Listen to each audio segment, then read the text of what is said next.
You're watching Autoscope, the channel where we pull back the sheet on everything that moves on four wheels. If torque curves, reliability myths, and the hunt for that elusive blend of heart and horsepower get your pulse racing, you're already in the right place. New here? Punch subscribe, ring the bell, and join a community that believes good cars deserve great stories. Let's set the stage. The Beetle's silhouette dates back to 1938, but by 2010 the new Beetle was in its twilight years. An affectionate tribute built in Puebla, Mexico, packaging the charm of the original Type 1 with airbags, ABS, and heated seats. Volkswagen called this final send-off the Classic, dressing it with chrome mirror caps, body-colored dash inserts, and numbered plaques that whisper, "Enjoy me now, I won't be built again." Only about 7,000 coupes and convertibles left the factory worldwide, instantly giving the Classic a whiff of exclusivity usually reserved for low-volume sports cars. Stare at its curves and you will notice those domed fenders, the upright windshield begging for a flower vase, and a C-pillar that arcs in a perfect semicircle around the cabin. Yet look closer and you'll spot details unique to 2010. The chrome bumper strips, a classic badge low on the deck lid, and 17-inch heritage alloys that echo the smoothies of early Bugs. Dimensions: just 161 inches nose to tail and 68 inches wide, meaning it slides into urban parking spots a Civic can only dream about. Swing open the big frameless door and you're greeted by thick-grained VTEX leather vinyl to cynics, but hard-wearing and water-resistant. The seats are baseball-stitched, the dash wears the exterior color, and in the center stack sits a single DIN radio hiding an iPod dock. So very 2010. Yet Bluetooth streaming is on the menu if you tick the tech package. The famous dash flower vase is still here, though owners often swap daisies for 90s retro Tamagotchis just for laughs. Rear seats, they're tight, but two adults will fit for short hops, and they fold flat to open 27 cubic feet, enough for a weekend's worth of camping gear or an entire drum kit if you remove the parcel shelf.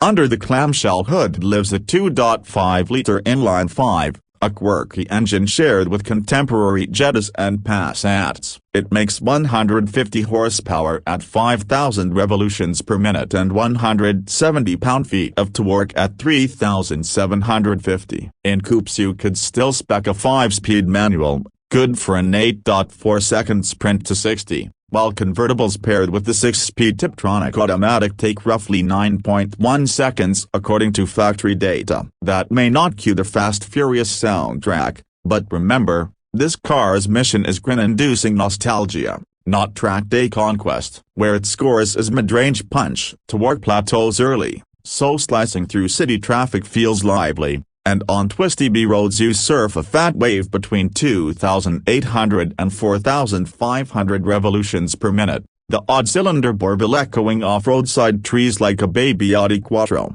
Speaking of twisties, let's talk chassis. Up front you get McPherson struts. Out back a torsion beam. Budget-friendly, sure, but softer than modern multi-links. Push hard and you'll meet gentle body roll and predictable understeer. Reviewers called the electric steering video game light, but owners love one-finger parking in tight urban grids. Weight sits around 3,250 pounds, so the Beetle feels planted enough at 80 miles per hour while remaining nimble for city darts. Aftermarket options abound.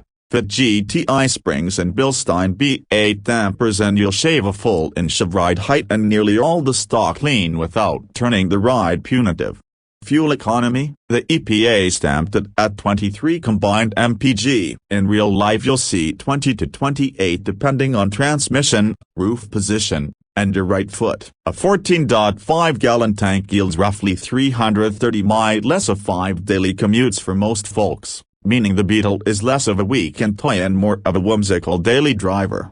Safety was a mixed bag. NHTSA gave 4 stars for frontal impacts, a perfect 5 for front seat side impacts, but only 3 for the rear. The awarded good in frontal offset yet poor for side. Volkswagen countered with front, side, and thorax airbags, ABS, and standard stability control, features unthinkable in the air-cooled era. Convertibles add fixed rollover hoops behind the rear headrests that pop up if sensors detect imminent capsize. Reliability. Let's tackle it head-on. The 2.5 is chain-driven and the chain tensioner was revised in 2008, making it far sturdier than early units. Coil packs can fail around 80,000 miles, but they're a 5-minute driveway job. Thermostat housings crack upgrade to the aluminum unit, and yes, the Tiptronic demands fresh fluid every 40k. Ignore that and you'll bankroll a rebuild. Yet owner surveys show a 4.3 out of 5 reliability score and 90% would recommend the car, outranking many Mini Cooper and Fiat 500 peers.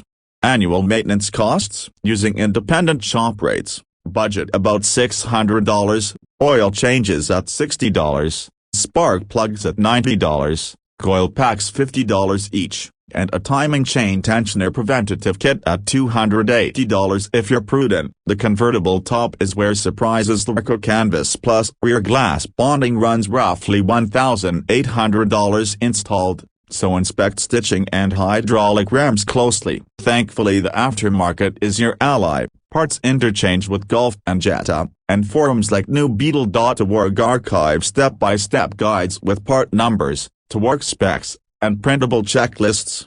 Values in 2025 are intriguing. Clean coupes with under 100k miles list between 5 and 7 grand, while low-mileage convertibles in classic trim can kiss $11,000, especially if the dash black and factory alloys remain. Pandemic-era nostalgia boosted prices roughly 8% year-over-year, and 100 tips top condition classics for 5% appreciation annually through 2028. Translation: by now, enjoy, likely lose nothing when you sell. If stock isn't your style, the aftermarket menu runs deep. A Stage 1 EQ flash bumps power to around 170 horses, and paired with a cold air intake and cutback exhaust you'll shave nearly a second off the 60 Sprint. Suspension, swap and GTI springs, Bilstein dampers, and a 22mm rear sway bar to turn lazy cornering into neutral playfulness. Visual mods swing 2 ways,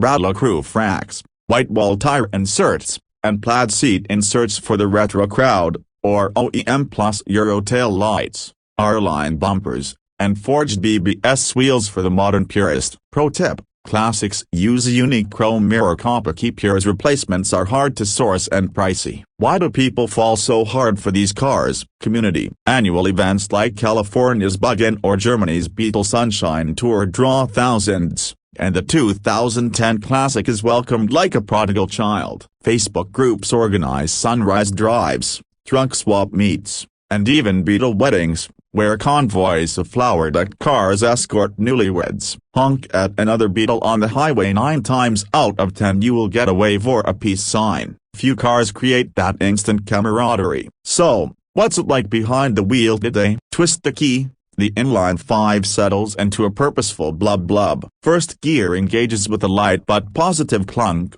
the clutch take-up is friendly, and visibility is panoramic thanks to slim A-pillars. Find an empty back road, drop the top, and short shift at 4,500 revolutions per minute. The engine's offbeat cadence echoes through the cabin like a distant rally car. Steering may feel arcade-light, but on tight switchbacks the car rotates easily with the lift of the throttle. It's a dance partner that forgives mistakes, never punishes, and always leaves you smiling. Still, the Beetle Classic isn't perfect. Rear seat safety ratings lag, wind noise creeps in above 70 with the top up, and fuel economy is middling next to modern 3-cylinder turbos. Maintenance quirks demand a proactive owner, yet weigh those against timeless styling, decent parts prices, and everyday usability, and the ledger tilts in the Beetle's favor. If you want serotonin on demand without breaking the bank, this car deserves a spot on your short list. And that brings us home. If you got value from this deep dive,